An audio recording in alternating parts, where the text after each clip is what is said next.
Good morning, everyone. Welcome to our Facebook Live conversation about hate crimes. I'd like to begin today with a land acknowledgement. Welcome, everyone.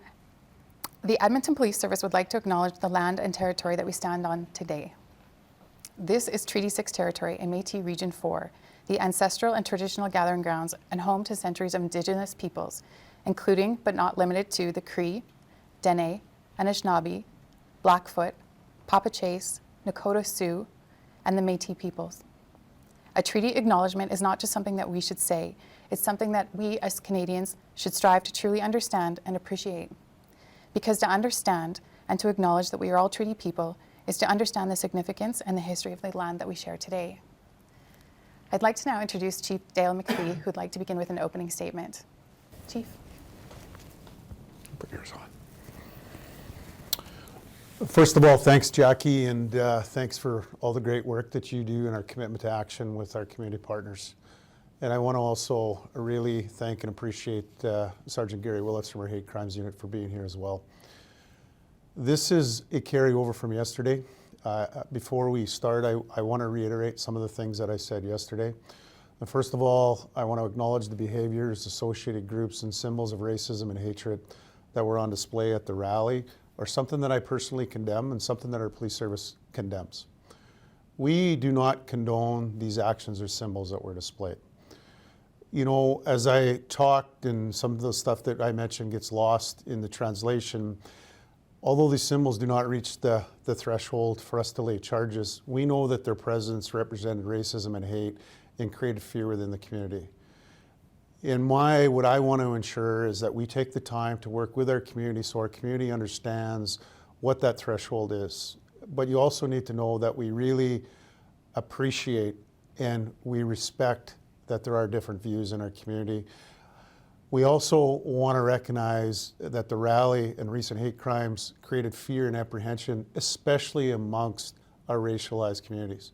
This is something that concerns us, something that we want to work with those communities, not just for understanding, holding those that choose to do this willfully where there is evidence accountable for their actions. So I think it's important that we take time to help you, each of you in our community, understand what that legal threshold is, understand what some of the differences are, understand what some of the things that we look for to have a successful prosecution or to hold people accountable in relation to the justice system. So please know that your feelings, your emotions are important to us. They always will be important to us. And in our commitment to action, we are more often now continuing to help understand or help work with our communities and help get under our communities to deliver some of the things that you need to know so that we could obviously take those things and we could actually hold those that, provide or distribute hate in relation to their actions accountable. But I think it's really important that we understand from a practical aspect just what some of those things that we are looking for. And that's why I'm excited and honored to have folks of my team here to help you work with that and understand that. And I hope that you will ask the questions that have been on your mind for some time and get the answers that you need to in relation to the difference between a legal threshold and the right to protest. So with that said, I'm going to turn it back over to Jackie. I look forward to each and every one of our community members that are on the line today to participating in this. And hopefully from the end of today, we come out with a better understanding which leads to better results. At a time when our community is struggling, there's many aspects of our community that are struggling in all different factions, and I think it's a time where we come together united and we do what we need to do, steady hand, bring some calm to the community, ensure safety to the community, and work with our communities to ensure that they feel safe as well. So thank you very much. Thank you, sir. Next, I'd like to introduce Sergeant Gary Willetts. He's been a member of the Edmonton Police Service for 28 years, but no one's counting, I promise. He's worked in a variety of areas, including downtown patrol, child at risk response team, community operations support unit with me, and he's currently the sergeant of our hate crimes and violent extremism unit. Hi, Gary. Hi, good morning. Thanks everybody for having me here today. First, I want to acknowledge, as the Chief just indicated, I recognize there's been a lot of fear in our community, a lot of questions, and a lot of concerns. So I'm glad I could be here today. Hopefully we can address that and we can provide some clarity, because without that, I understand there's a lot of confusion. I also express, we recognize the trauma that's been triggered by these last events. In the last few months, we've had an increase in assaults on our communities and the fear that's caused and the anguish. So my goal here today is just so we can have an open conversation, hopefully address any of those questions or concerns you may have. Thanks. Thanks. Before we get started, can you just tell us a little bit about the unit and the work that you guys do there? What is Hate Crimes and Violent Extremism Unit? Good question. So our Hate Crimes Violent Extremism Unit has been around for several years. Currently we're sitting at three full-time members. Myself as the sergeant in charge, and then we have 2 full-time investigators, Constable Challenger and Constable Ford. And basically our job is we investigate all matters with a nexus of hatred. So whether that be a hate crime or a hate incident, we'll be doing the investigation. Our other key thing is to gather intelligence. So that's to identify individuals or to identify groups, look at their ideologies. Are they a concern? We need to assess their risk level and also look at the impact those groups are having. Constantly we're monitoring social media, we're monitoring what's happening around the world because that's impacting what's happening here, as we have seen historically. And then what we do with that information is we recognize the importance of sharing that. So that is with our law enforcement partners, within our own membership, provide that education, provide that feedback, and also working with our community partners. Community has been the key to dealing with this. I say this, there's only a few thousand police officers in Edmonton. When I'm at work, who's protecting my family? Who's protecting my our property? It's all of our responsibility, and we need to work together. So that's what we've really implemented here. We're trying to get more people involved, doing more education sessions, doing more presentations. This is a constant for us doing community speaking. I have to say, though, I think today is probably my largest audience. So there's a bit of nervousness on my behalf. So. Mine too. As we're waiting for some of the questions to come in for us today, I'd like to ask you a couple. So the first question is, how does the Criminal Code of Canada define a hate crime? Oh, great. That's always the key one. People always ask this, and I understand this is confusing. First thing I want to say, before we go into this, well, let's read off the definition first. Let's get that out of it, and I want to make sure I get it accurate. So what we call it is a hate-motivated crime. So a hate-motivated crime requires 2 components. The first component is there must be an actual crime against a person or property, okay? Once that's been established, then we have to look at evidence to see if it supports a motive. Now, I want to describe that. So that we're looking to see if the crime has been motivated if the crime has been motivated in whole or in part by the suspect's hate, bias, or prejudice toward any identifiable group. And that's based on the real or perceived of the person's color, their race, their religion, their national, ethnic origin, their age, sex, sexual orientation, gender identity or expression. It can be mental, physical disability, or other similar factors. So that's what we break down. But what I always say to folks, when they worry about the definition, is it a hate crime, is it not a hate crime? I'm trying to keep our messaging simple. If you see something where somebody is at risk or property is at risk and you're witnessing this, call the police. It's important to get that phone call in, and we have trained our members, our communications branch, they will triage that information for you. So we hear this a lot from communities. They'll get locked up, they'll see something like, well, is that a hate crime or is that a hate incident? Should I call it in or not? I don't want you to worry about that. The key thing is if you're seeing something and it's a concern and people are at risk, make that call to police. We will triage it and disseminate that information and look at the best level of response. Thank you. Something that I key on in that definition of the hate crime is that real or perceived. That's important to know, whether or not the person is a specific race, gender, whatever, it's real or perceived. And also, when you're talking about calling stuff in, if you're making a call to the complaint line and you're not really sure if it's a hate crime or not, and you're giving the information to the evaluator, regardless of whether the call gets dispatched, it's still sent to you and your team as an advised event, right? So the copy of the information will still go over and make its way over to you, regardless of whether police get dispatched. Exactly. So our police communications branch, and we've had that education out, is if they do get that call and there's that nexus of hatred, they'll form an event and they'll forward that off to us. So if it doesn't meet the threshold for dispatch, we still get that information and we still follow up on it. Good. That's good to know. So my next question is that it's my understanding that members of your team went to the protest a couple weeks ago at the legislature on February 20th. Yes. What were you doing there, and what were you looking for? What was your purpose there? Great question. Okay, so we're talking about the Walk for Freedom, and it was called the Jericho March. So a little background on this. So our unit, we constantly monitor protests and rallies. Part of our job is to go to these protests and rallies, and we're in plain clothes. None of us are in uniform. And we're there to monitor what's being said. We're monitoring the signs, the speech, the activity, the individuals who are there, what groups they may be associated to, and we gather that intelligence. That's been a standard. So the Jericho March we knew was coming months ago. And so and just to give you a little background, we formed a group here in Alberta. It's called the Alberta Hate Crimes Investigative Group. So that's 10 law enforcement agencies across Alberta, and it's all their hate crimes investigators, and we work collaboratively. So we know a lot of our clients, they don't stick to boundaries or borders. They'll travel to other cities. We'll have people come in from other communities. So we work together and we share that information. So we were preparing for this march months ago, and we were aware of the potential people attending.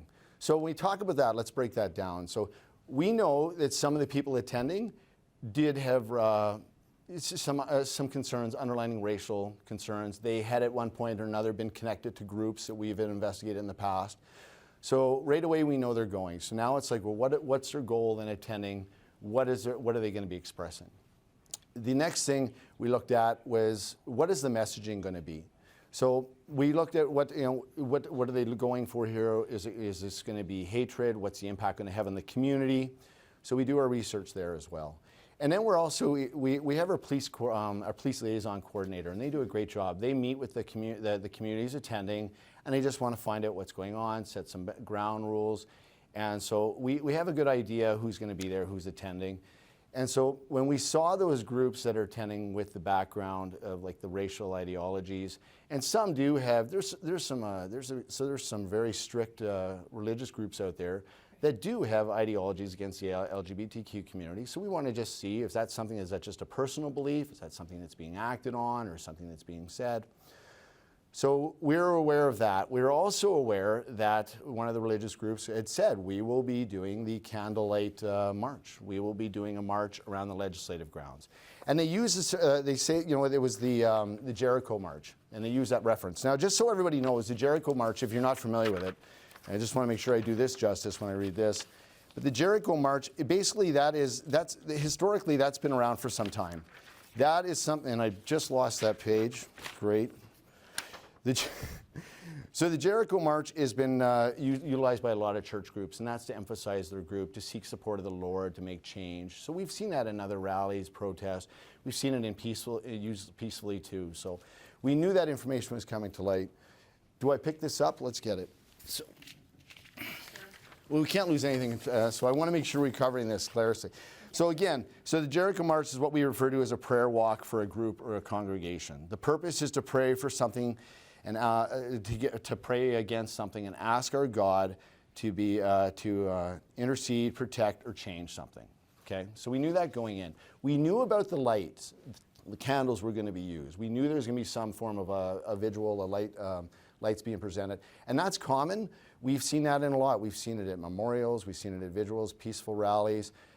Candle lights are pretty common. I've been to several myself. And we weren't aware, though, of the tiki torch, that being utilized. And at the same time, about the tiki torch, the exposure of the tiki torch, that's kind of new. What happened in Charlottetown, Virginia, at the United White rally, I think it was August 2017, extremely upsetting. Yep. And we saw that, and that was our first exposure to seeing the tiki torch, and it got associated to that. So we weren't even in that mindset of what was going to be used for the candles when that shows up. Okay, so the other thing too is when we looked at this rally a few months ago, there was on social media posted advertising this, and there was images of the march from the Charlottesville March. And sure enough, there's imaging of the United White rally and the people marching with the tiki torches. And right away we reached out. It's like, what is your intent? Because that is racial, I mean, obviously connected racial connotations, and there's concerns around that. What is your intent going to be moving forward? And we're like, the way you're posting that, this is looking like a white supremacist rally because it's supporting. And they chose to take it down, but the damage was done. Now, is that tiki torch offensive? You bet. And me speaking on this, I found it extremely because if you know it hurts somebody, you know the background. We've already verbally explained that it's relation to the Virginia, what happened in Virginia, and you know that, and that people are going to be harmed by it. And your true intent is to support community. If you're there as an anti-masker, and your true intent is to support community and be there for them. So why would you bring this if you know it's going to offend part of that community? So we knew that going in. Now the unfortunate part is it does not breach the threshold for criminal charges. Is it hurtful? Does it trigger pain? And for a lot of folks, it does. And I appreciate that. And it was very difficult for us. We see it, and we see the torches go. And we had candlelights there too, and there was tiki torches. And it's like, well, who's carrying it? What's their concerns? But when we addressed that, when that was addressed at the early stages of the candlelight vigil, it was made very clear. The religious organizers, like, no, this is something we do. There's quotations out of the Bible that the light of the Lord, that'll burn away evil, and it was very much backing. And unfortunately, it's part of our job is we have to respect that right if people wish to do that. So, and I understand there's that other side, it can be very offensive, but we got to weigh that balance. So when we saw the tiki torches come out right away, we knew what it meant. I knew it was offensive, and I don't understand why people would do that. Like I said, but our hands were tied. We could not do anything against them criminally.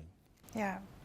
And part of the work of the protest liaison officer, that's Sergeant Alana Harrison, right? Yeah, she's amazing. She is awesome. She will give them the restrictions around the COVID as well, and let them know that if they're breaching those restrictions, that they could receive a ticket. Mm-hmm. We collect their information, so we can always mail out a ticket.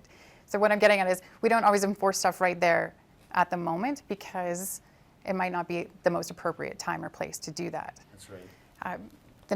I didn't follow up, sorry, and you're asking why we were there as well. So knowing all that background, knowing there was individuals there were some speakers that had some backgrounds we were concerned about, and we had a lot of people attend from outside of Alberta, or outside of Edmonton and Alberta as well.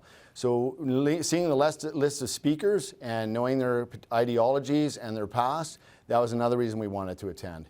And so much so, when I talked about that hate crimes investigative group, and we talked about that partnership, we had the hate crimes investigator come up from Calgary. Because he's like, yeah, I recognize this is going to be some of our people we deal with as well. And so there's that partnership coming up. So we want to be ahead of this. So we knew what was going on. We knew who was going to be present at the time. So what we're doing is we're in the crowd, like I said, plain clothes, and we're monitoring the signs, we're monitoring the speech, and we're monitoring the individuals and who's there and what's being said. So we were right in the depth of it the whole time. So.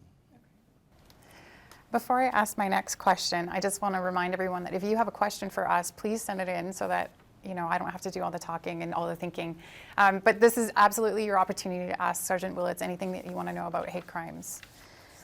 And my next question for you, boss, is how is EPS better equipping police officers to recognize hate crimes and to deal with community concerns when it's racially motivated, when it comes to racially motivated crimes? Yeah, that's a great question. So that's been ongoing with our service. And I even think myself, I think all of us have bias. Yep. And we talked about that. I'm a white Catholic guy, so have I faced racism? I have not.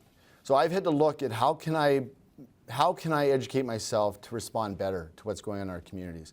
We have communities that have had things happen to them historically, extremely traumatic. They're experiencing things now, things that are happening now that have great impact. And I've got to realize myself, even though it may not impact me, the impact it's having on them. So that's the thing of increasing our education, having those conversations, doing these community meets. This is where I'm talking about when we do the community presentations and we engage.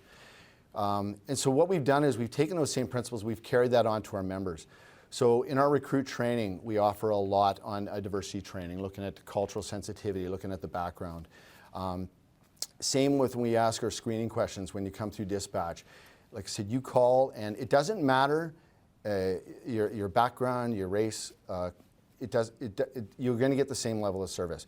We condemn all forms of racism, okay? It doesn't matter who it is, where it's from. We will be investigating that thoroughly, and it's very transparent. And this messaging has gone through. So our members on the street, again, it's that training they receive, the constant education from our learnings, we forward that off to our members. And then when our members are going out, we're seeing that. We're now asking those questions. I want to know when I deal with somebody, what is their background? What have they been through before? How has this event impacted them? Because I want to make sure we're giving that right level of service. I want to know what they've been through, okay? So, and I see our members doing that as well, and they're asking those key questions, and we're seeing a lot, we're seeing non-criminal events get investigated, because we need to capture those biased events too. We need to record when someone's biased behavior. And you may ask why, and the reason I like to do that and we track that is because if that person's behavior escalates, and that can potentially be evidence toward a motive if they do go into the criminal threshold. So then we can go back and say, actually, no, you've shown your racial tendencies here when you did this and this. Yes, it was non-criminal, but you still showed your ideologies. But our membership is constant education. It is constant learning.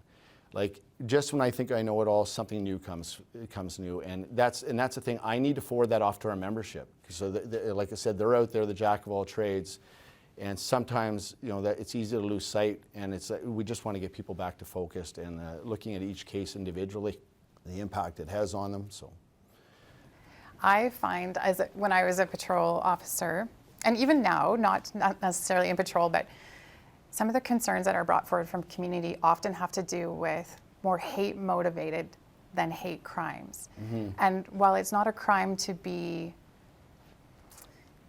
a jerk of a human being and be racist and say horrible things, I can't arrest a person for that, but it still causes damage and harm. Yeah. Oh, sorry. No, I was just looking at that. I do have a question that's come up. It says, are there members of the unit that are BIPOC? So Black, Indigenous, person of color. Do you have anybody in your unit that resembles that? Yeah, we do. Yeah. We don't advertise it. That's what we do. Yeah, his name is Constable Freddie Challenger, and he's a lovely human being. I worked with him a few years ago as a community liaison constable, and he's very kind and soft-spoken. And it should be noted too from our section, so our hate crimes unit, obviously we can't be available 24/7. So our membership in the front line has been really good in first responding to these events as well. Yeah. And so we see that empathy and that, and a lot of members, because their own cultural background, their awareness, they bring that sensitivity forward, and we'll see them jumping forward to calls to provide that assistance. Yeah. So, there's so many good questions that I have. I think I want to bring up the point. So you talked about a hate crime. When people's interpretation is it a hate crime. That's one of our challenges. Section 2 of the Charter allows freedom of speech, opinion.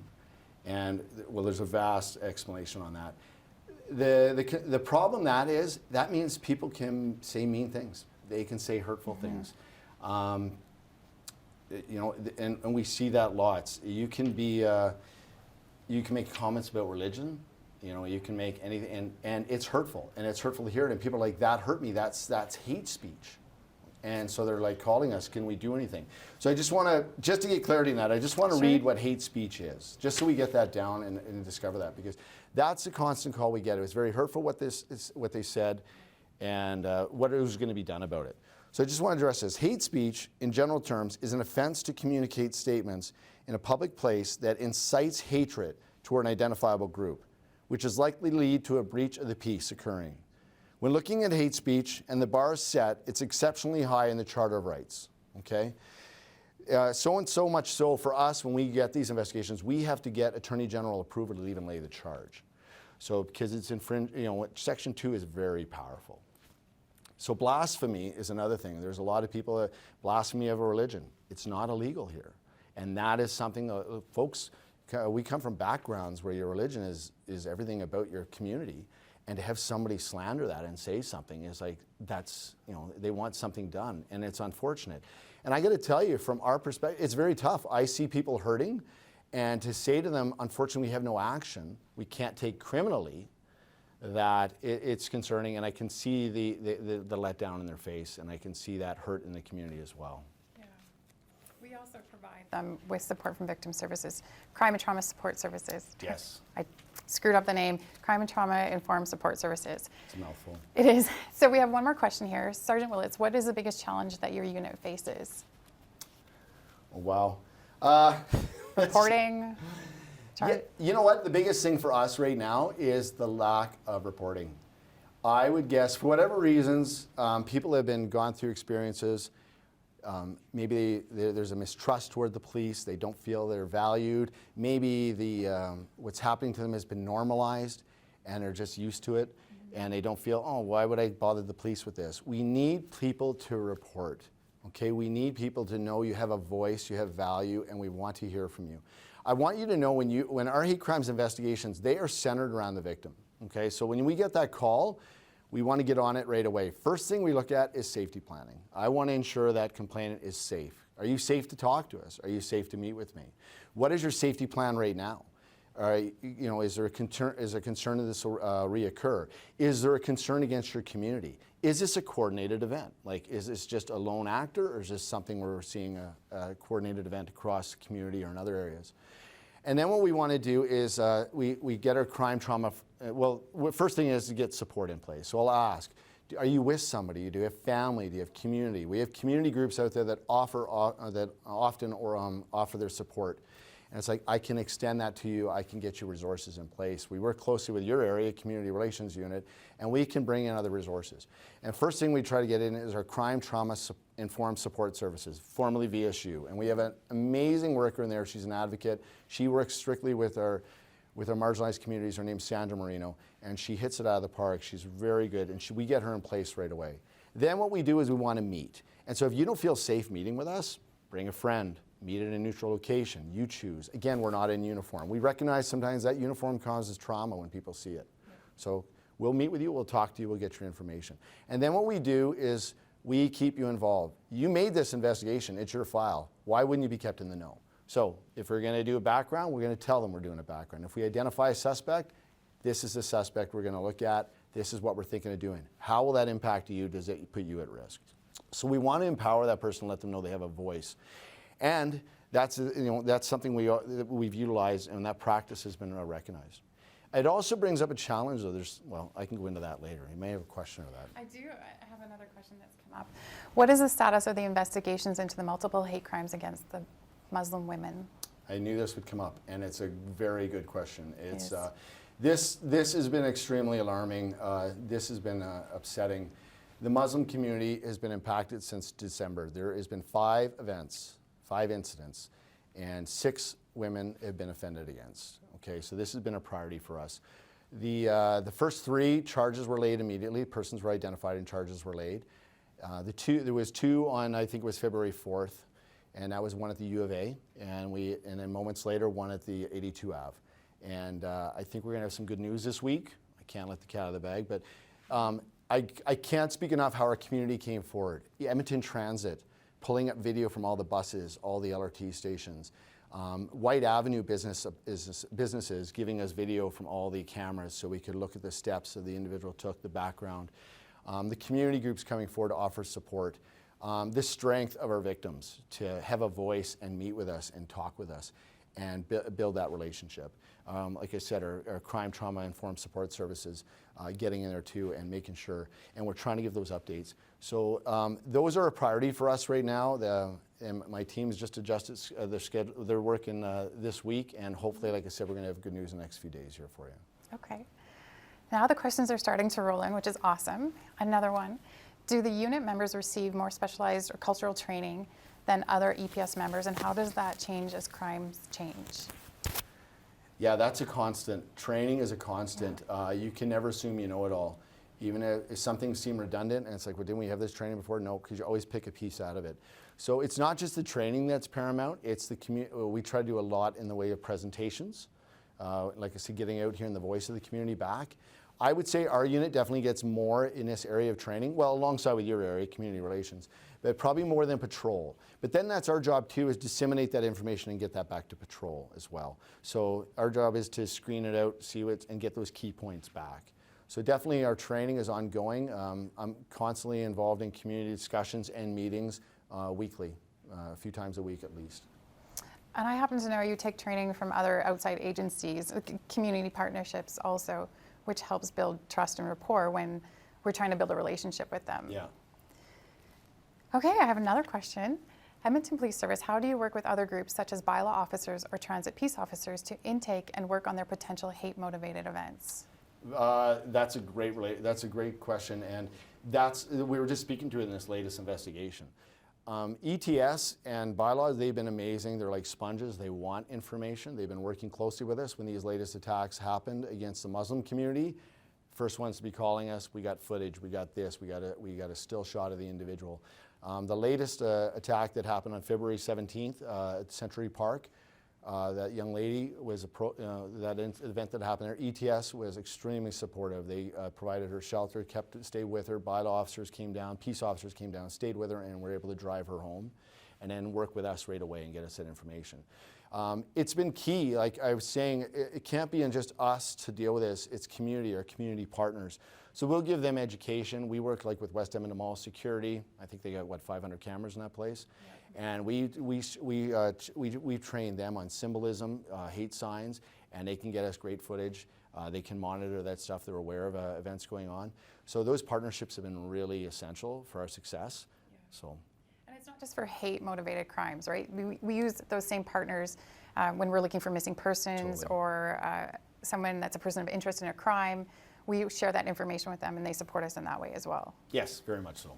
So I have one more question from my list, because I don't have any more Facebook Live friends. You have just a few more minutes to send me your questions. But given the increase in crimes that we've seen for Muslim women, I just want to know, are we seeing an increase in hate crimes against any specific group? Is it right now just Muslim group, or is there one sort of demographic that's seeing? Well, I have statistically, of recent, it's been the Muslim community, but in the last few times for the physical attacks.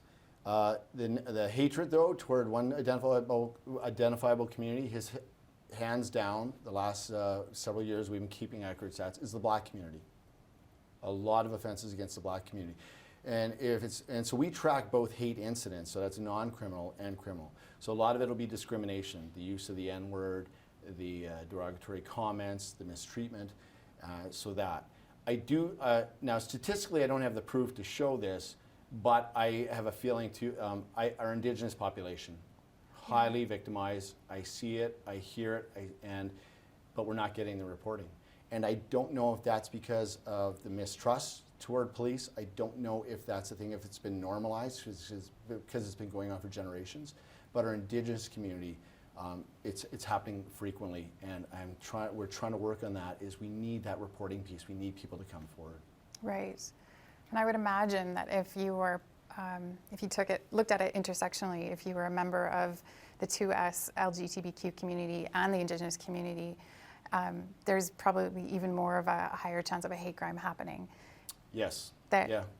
You know, so to categorize it by a statistic, by one category would be really difficult, but we're still needing people to report. And is there a community that reports more often?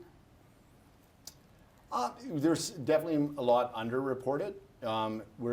It's difficult to mark that because, like I said, I think 3/4 of people aren't even talking or aren't even making those reports. So I do know right now, like I think it's good, the work we've been doing with the Muslim community. We're trying to empower you, have a voice, and there's a lot of those partnerships out there. And we've had it where some of the community maybe not know to contact police, but they'll contact a community leader, and that community leader knows to reach out to us, and then we'll then follow up. And that's the one thing we talk about challenges. When you make a report to Human Rights, when you make a report online to, I think it's Stop Hate with Alberta Hate Crimes Committee, that doesn't necessarily come to us. Well, it doesn't come to us. So we need people to recognize, you may have reported to a community leader, you may have reported it somewhere else, but it's not getting to us. So you need to contact the police. Okay. Another question came in, but just on the Muslim thing, with Muslim women being targeted, I wanted to give a shout out to the Al Rashid Mosque because they put together a self-defense class for Muslim sisters, and our community engagement team did a personal safety presentation in partnership with them, but that was open to anybody and it was free, and so good on them for setting that up, and right away. Well, and Al Rashid's been amazing. There's another group, it was self-formed, Muslim community, it's the Amana group, and this was a group of community members that just on their own want to do something. They're like, what can we do more? We feel we have to address this.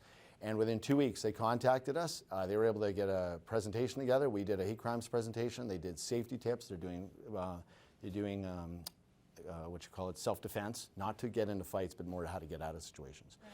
But it's interesting too, when we talk about the Muslim community, you got to realize you hit the nail on the head. There's 3 areas you're getting there. You have women, which is an identifiable group that has been targeted. So we have women, black, and wearing the hijab. So three things. And the thing that's been extremely scary about that is these events have been happening in public areas. So these are people that feel safe in their community. You're blocks away. You're at a public setting. You're at Southgate Mall. There's everyone around. You're in your own vehicle. You're with your family. It couldn't feel safer. And you get attacked. So you can see the trauma that's having on that community. Okay.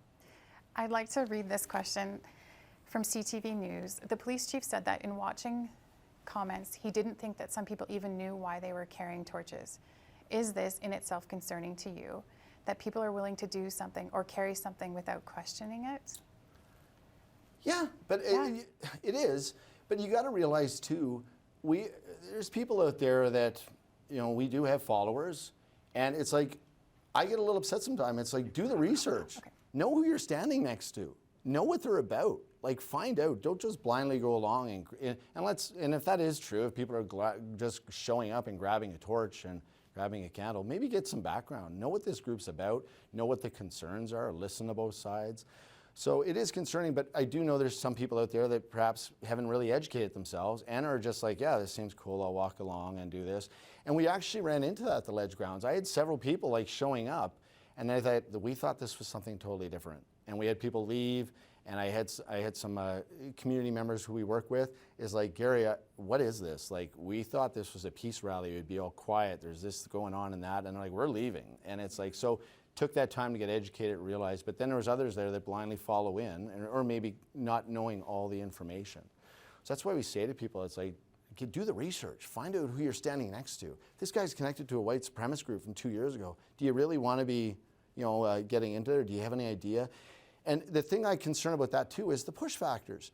That's fine that this person there is saying, oh, I'm good now, I left that group, but your actions are perhaps influencing others. So maybe by your actions of being there, and they're like, oh, look what so-and-so's saying, yeah, and then I'm going to join in. And then you get that little echo chamber, and there's no counter narrative being offered. And there's these people getting these echo chamber of hatred, and they get talking about stuff.